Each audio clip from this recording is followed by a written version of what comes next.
Voy a hacer una breve introducción de lo que es la asociación, que para el que no lo conozca, pero bueno, la Asociación Española de Expertos en Relación con Cliente es una asociación sin ánimo de lucro que pivota sobre toda la transversalidad del sector de contact center. Es decir, agrupa compañías de BPO, call centers, agrupa compañías finales, compañías como Nespresso, Santander, Iberdrola, en la parte de su call center, agrupa compañías de tecnología con mucho foco en esta industria, como el caso de lo que nos ocupa aquí hoy también, pues como Genesis y como Zendex, ambos asociados también, y agrupo también el mundo de la consultoría específica de contact center, ¿de acuerdo? Y es una asociación sin ánimo de lucro y con muchas actividades para poner en valor la industria, para acelerar la transformación, para mejorar la visibilidad en la sociedad y en el mercado y generar más valor como industria a las compañías asociadas y, por supuesto, a la sociedad, ¿no? Eso es un poco el resumen. En cuanto a la ley, bueno, nosotros no es la primera vez que participamos o intervenimos en intentar que las diferentes regulaciones que se producen se adapten lo mejor posible a las necesidades de lo que nosotros entendemos que es la industria del contact center. Lo hemos venido haciendo históricamente, lo hicimos con la Ley de Telecomunicaciones, que se aprobó en junio del año pasado, y lo hicimos también con la Ley de Defensa del Consumidor de hace unos años, etcétera, etcétera. Con lo cual, es uno de los papeles que nosotros podemos hacer porque representamos toda una industria y probablemente una patronal pues le resulte mucho más difícil agrupar todos esos intereses, que son muchos. O sea, en el desarrollo de una ley pues puede haber detractores y otros que no lo son tanto. La perspectiva de la ley tiene un punto de inicio y es la defensa del consumidor, en el cual, por supuesto, todos estamos de acuerdo. O sea, no hay objeción alguna a que la defensa del consumidor tiene que ser el referente para todos. Y más para nosotros como asociación y todos los que asociamos. Es el eje de todo. Pero dicho esto también, nosotros entendemos, y esto es una valoración que hago ahora en la situación en la que estamos, en que, al igual que otros sectores, no vemos que haya necesidad y el objetivo de una sobreregulación en aspectos que tienen mucho que ver con lo que es la dinámica empresarial de una compañía. Es decir, una compañía decide cuál es su propuesta de valor y entre su propuesta de valor incluye la atención al cliente y cada uno la hace como quiera. Y el ejemplo puede ser cómo una compañía de telecomunicaciones muy grande pues pivota alrededor de la atención de llamada y siempre te atiende una persona, que lo conocéis perfectamente, pues es una propuesta de valor y el cliente al otro lado decide si compra o no compra en función de esa propuesta de valor y otras. Y otras compañías que son plataformas digitales donde no hablas nunca con nadie, es imposible hablar con nadie.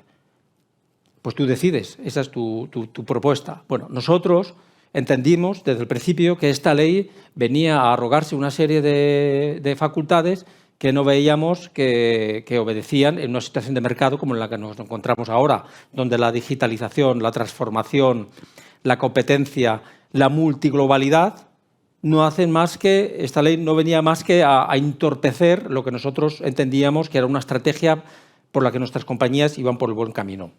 Y en ese sentido, pues hemos intervenido desde el inicio de la ley. Esta ley es una ley que sale de un cajón de un proyecto del 2011, con lo cual parte del principio de que es una ley muy deslavazada. O sea, es como trozos que aparecen ahí, cuando lo lógico es que hubiera sido una ley realmente construida, con sentido y con la participación de las asociaciones, no solo estas, sino otras muchas más.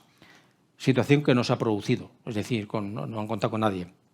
Hemos participado en la información pública, hemos participado con propuestas, hemos tenido reuniones con los grupos parlamentarios, sobre todo los mayoritarios, hemos tenido reuniones con el Ministerio de Consumo y hemos enviado propuestas concretas al proceso anterior al de las enmiendas. Es decir, siempre hacemos lo mismo, es decir, queremos que los ponentes conozcan antes de que sea tarde cuál es la postura técnica de la asociación, porque luego ya es muy tarde, ¿no? Proceso de enmiendas y la situación en la que estamos ahora. La situación es que el pasado lunes el proceso legislativo, enmiendas, se proponen enmiendas y luego reunión de la ponencia, donde los ponentes, son 9 ponentes, uno por cada partido o grupo, se reúnen para votar un documento y las modificaciones a un documento, que es la ley, es el proyecto de ley, que va a pasar al debate parlamentario. Bueno, eso se ha producido el lunes pasado. El lunes pasado se reunió la ponencia y han aprobado el documento que va a ir al debate del Parlamento, del Congreso de Diputados. A partir de ahí, una vez que se debata ahí, que será este mes, casi con toda probabilidad, pasará al Senado. Y si el Senado no tiene muchos cambios, la ley automáticamente pasaría al BOE para su aprobación. ¿Qué es lo que ha pasado el lunes pasado? Que es lo importante. Nosotros, por supuesto, lo hemos analizado, hemos emitido alguna nota de prensa con lo más fundamental. Para nosotros, dicho nuevamente que no estamos de acuerdo con que se haya hecho una ley, sí que es verdad que todo el trabajo muy intenso, con muchísimas reuniones en el Parlamento, con los grupos parlamentarios y muchos WhatsApps y muchas llamadas y muchas dudas, y de llamarnos y preguntarnos y nosotros llamar y preguntar, se han conseguido varias cosas, y ahora Pedro lo va a desarrollar con mucho más detalle, la parte técnica, pero a nosotros nos preocupaban 4 temas fundamentalmente, 4 temas gordos. Un tema era el famoso claim de la ley de los 3 minutos, es decir, los temas de limitar que las llamadas se debieran de atender en 3 minutos. Bueno, en la ponencia del lunes del documento que va a pasar al Parlamento, que ese documento no lo tenemos todavía porque lo están elaborando en la Secretaría, eso ya cambia, de manera que ya no va a ser esos 3 minutos así en bruto, sino que se va a convertir en unos 3 minutos, en una media de 3 minutos y después de las automatizaciones y a la hora de paso de agente. Es decir, cambia sustancialmente. Por supuesto, nuestras propuestas eran otras, ya os podéis imaginar, pero en una negociación y en nuestro papel, pues siempre nos hemos ido a lados muy ambiciosos para llegar luego a situaciones que podrían ser asumibles. Eso es una buena noticia. Otra buena noticia que se ha conseguido en base a las propuestas que hemos hecho, porque hemos sido muy intensivos con las propuestas, es que se elimine de la consideración de las consultas de todo el articulado que ponía en marcha una serie de mecanismos para tener control sobre el mundo de la consulta, tanto desde el punto de vista de identificarlas, desde el punto de vista los riesgos de no poder hacer venta cruzada en llamadas de consulta. Es decir, había ahí un terreno bastante complejo y de muchísimo riesgo. Eso desaparece.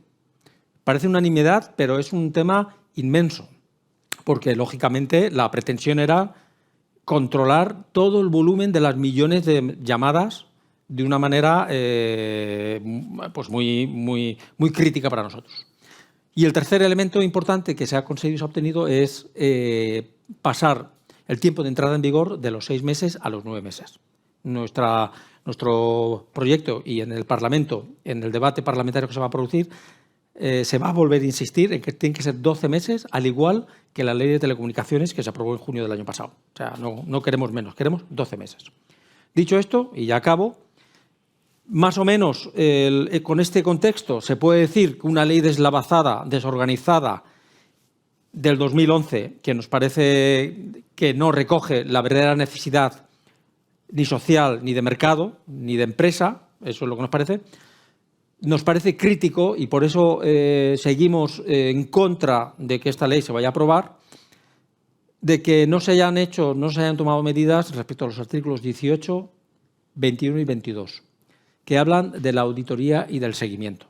Es decir, el proyecto de ley habla de que la ENAC será el organismo que va a certificar todo este proceso, pero hemos estado con la ENAC y hemos estado con la UNE y nadie sabe nada. Es decir, nadie sabe cómo se va a hacer. Es decir, la ley entrará en vigor y no sabremos exactamente qué parámetros habrá que tener en cuenta para hacer la auditoría y el seguimiento. Pero la ley sí que incorpora un régimen sancionador, muy importante. Entonces, bueno, esa es la lucha y es el ejemplo más claro de por qué les transmito pues, la inadecuidad de esta ley. Es decir, pon primero en marcha aquello de cómo tenemos que trabajar y luego pues ya nos ponemos a la tarea. Y ese es el tema de la ley. Entonces, los próximos pasos, nosotros ahora estamos a la espera de recibir el informe final, evaluarlo y probablemente vamos a intentar, antes del pleno del Parlamento, pues hacer nuevamente hincapié en este último aspecto que les acabo de comentar, sin olvidar el grado de ambición de los otros que hemos comentado. 12 meses, el tema de los 3 minutos y algún otro matiz que queremos hacer. Y dicho esto, pues nada, esto sigue, con lo cual volverán a surgir muchas dudas y cuentan con la asociación para dudas. Me pueden escribir tranquilamente o pueden escribir a la asociación o a través de María Ángeles o de Pedro y nosotros gustosamente les atenderemos. Tenemos un documento hecho con todas las preguntas que van saliendo, las vamos agrupando ahí y de vez en cuando también se le enviamos a los asociados con preguntas muy concretas y muy tácticas que vienen bien para todos.